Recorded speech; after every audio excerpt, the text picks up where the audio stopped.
তো আশা করছি ভালো আছে। তো এই যে দেখতেই পাচ্ছ কড়াইতে চিংড়ি মাছ দেওয়া আছে। চিংড়ি মাছগুলোকে ভেজে নিচ্ছি। অল্প কটা রেখেছিলাম একটা অন্য জিনিস বানানোর জন্য, তা আর সেটা করলাম না, করবো। এই যে পাঁচমিশালি সবজি সব কেটে নিয়েছি। আলু, বেগুন, পটল, ভেন্ডি, ডাঁটা, চিচিঙ্গা, চারটা বেগুন আছে, কচু আছে, সব দিয়ে করবো। তো চিংড়ি মাছগুলো বসিয়ে নিই। এমনি সবজি খেতে ভালোই লাগে, তাই মাছ ভাজা তুলে হয়ে গেছে, তুলে নেবো এবারে।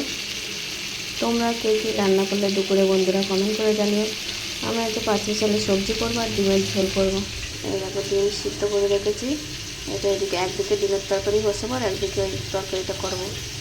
দেখো চিংড়ি মাছ ভেজে তুলে নিলাম, ফোড়নে দিয়ে দিয়েছি শুকনো লঙ্কা, তেজপাতা, পাঁচফোড়ন। আর এবারে একটা পেঁয়াজ কেটে রেখেছি, এটা দিয়ে দেবো। দিয়ে নাড়াচাড়া করে সবজিটা দিয়ে দেবো।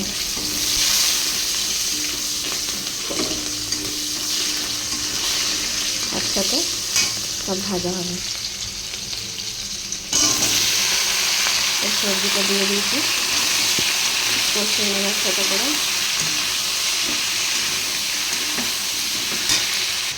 দেখো এদিকে ডিমের তরকারি করার জন্য কড়াই বসিয়ে দিয়েছি। আগে আলু কটা ভেজে নেব। নুন, হলুদ, কাঁচা লঙ্কা কেটে দিয়েছি, চিংড়ি মাছ কটাও দিয়ে দিলাম। ভালো করে এবার কষিয়ে নেবে। আগে নুন দিয়ে নিই যাতে জলটা না দেবে। সবজিগুলো আগে একটু ভাজা ভাজা হয়ে গেছে, এবারে দিলাম কষিয়ে আর জল দিয়ে দেবো। আর এদিকে আলু ভাজা বসিয়ে দিয়েছি, নুন হলুদ দিয়েছি, আলুগুলো লাল লাল করে ভেজে নেব। দেখো সবজিটা তো কষা হয়ে গেছে, তাই একটু জল দিয়ে দিলাম। জল দিলে দিয়ে একটু ঘাটাঘুটি হবে, বেশ ভালো লাগবে। এদিকে আলু ভাজাটা চলছে, মশলাটা আমি আগে করে নেব। তো আলু ভেজে তুলে নিয়ে ডিমটা ভাজা হয়ে গেছে। আর এদিকে তরকারিটা দেখো,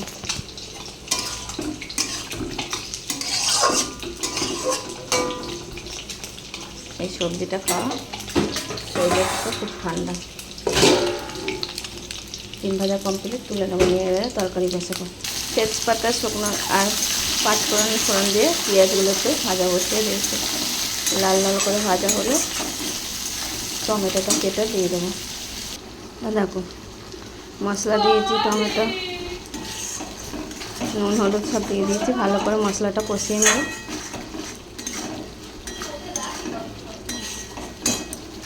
দেখো এই তরকারিটা ফাইনাল লুক কেমন হয়েছে।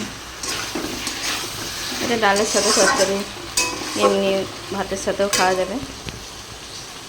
ডাল আছে, ডালের সঙ্গে জন্য চচ্চড়িটা করলাম। আর এদিকে ডিমের তরকারি মশলাটা কষা প্রায় আমার হয়ে এসছে, আর একটু কষা হবে।